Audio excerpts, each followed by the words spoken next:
Hey everybody, Wilfie here. Sorry for the shaky camera. I don't have a car mount yet for this new phone. So, yeah, it's just going to have to be something you cope with or move on and just play another video or something.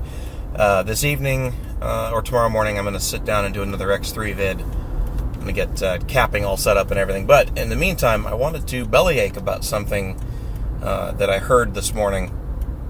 I've read about this a little bit on Reddit and a few other places.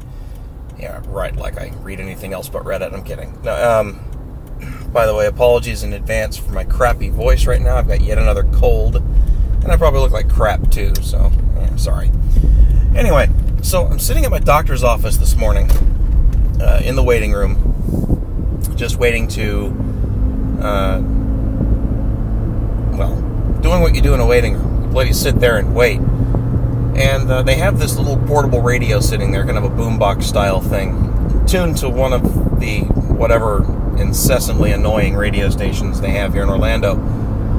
And the DJ banter in the morning, it's always the same repetitive, dull crap, and the music's terrible, and all the usual junk, usual complaints about a top 40 style station. But then during one of the many advertising breaks, where blissfully they quit playing horrible music, a message from one of the local TV stations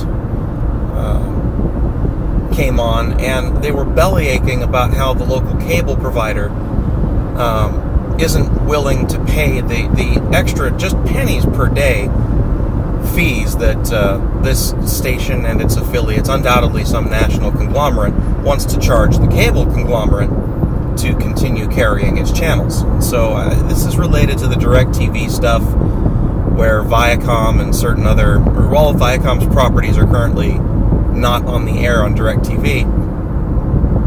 And Dish Network's got a similar problem with some, it's not Viacom, it's some other company. And of course the local cable provider here in Orlando, I think it's Bright House, is apparently having the same deal. And what's happened this time, instead of these billion-dollar companies acting like adults and, just getting this crap done behind the scenes, they've decided to take it out on the poor, unwitting customer.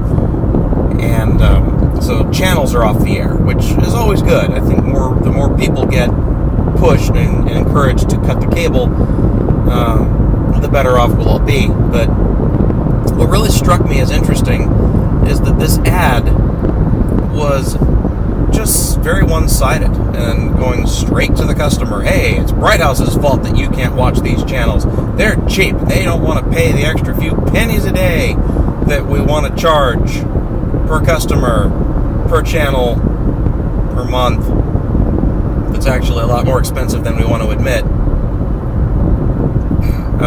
Anyway, yeah, so it's just really stupid seeing how brazen and open these companies are about bickering.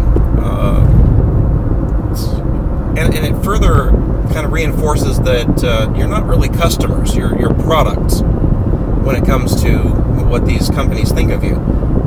You're paying, literally, for the delivery of television when you have a cable subscription or satellite subscription, or really any kind of subscription.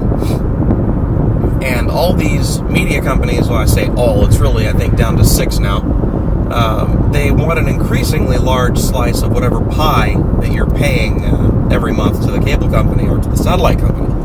Naturally, the providers, the companies that deliver the content, not content, I hate that word for this, the companies that actually deliver the image, the cable companies, the satellite companies, they want to make profit too, of course. And what's comical about this is that both sides, each side blames the other, when really they're essentially colluding to raise prices.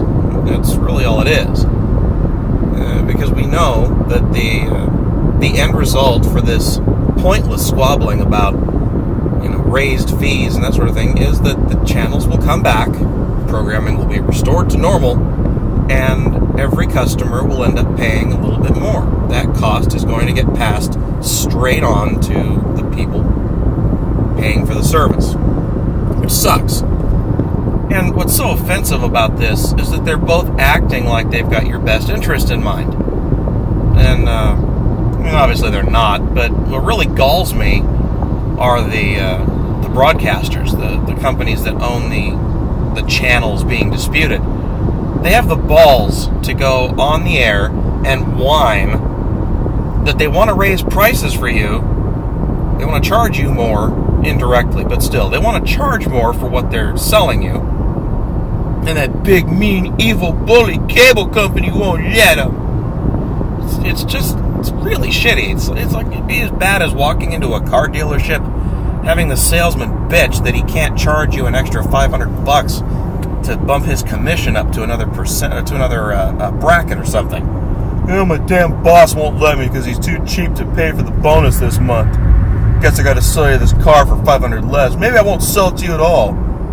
That's really when you'd say, well, screw you, asshole. I'm going to go to a different dealership. Of course, every dealership's like that, so you're screwed either way.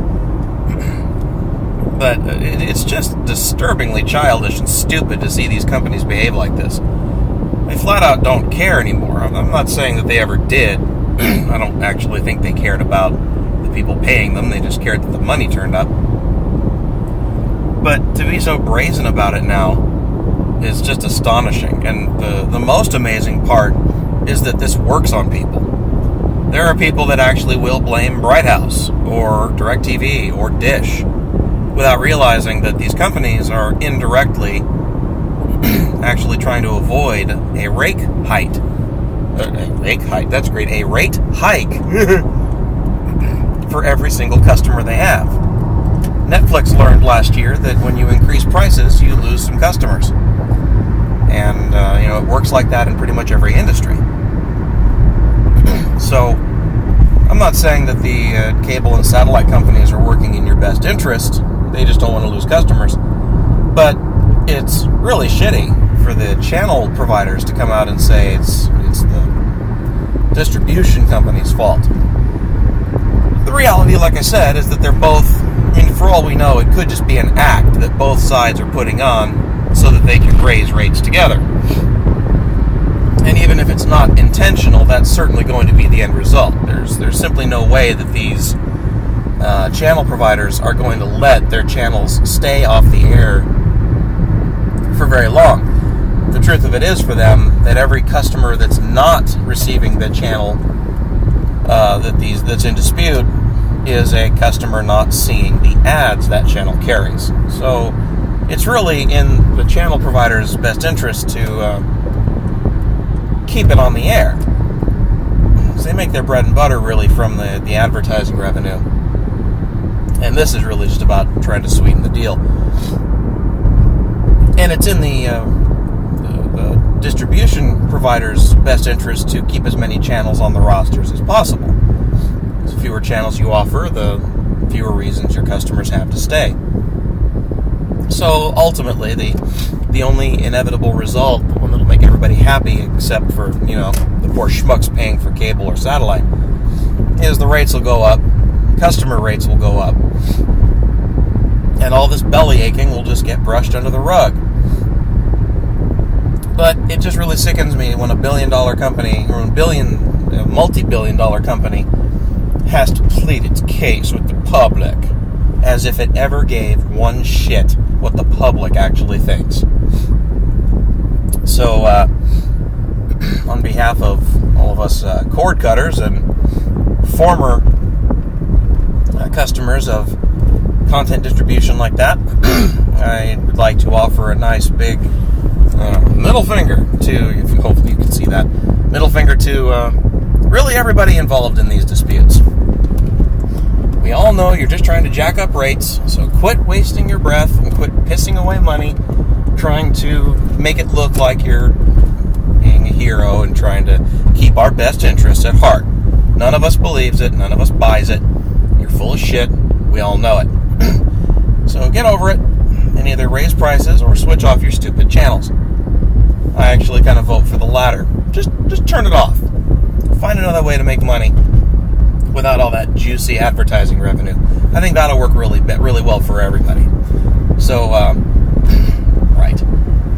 Still got about 10 minutes on my trip to work, but I'm going to cut it short here because I've, for one thing, hit the 10-minute mark, making this officially no longer short, and my voice is getting ready to croak on me. So, anyway, just a mild-mannered rant to say screw you to the various cable companies and television companies out there. If you want more money, produce compelling material that maybe people will pay to watch. And then quit bickering about how much they pay. Be happy that anyone's paying you at all. So stay tuned, folks. I know most of you are subscribed for X3 videos, and between this and my world's crappiest move-in tour yesterday, you've been disappointed for the past couple of days. Sorry about that. I have actually been setting a few things up in my current save game, and we'll be doing some boarding and other fun stuff here pretty soon. So stay tuned. Shouldn't be more than a day or two, and there'll be some more X3 goodness. So thanks for watching, and stay tuned for more. Take care, everybody.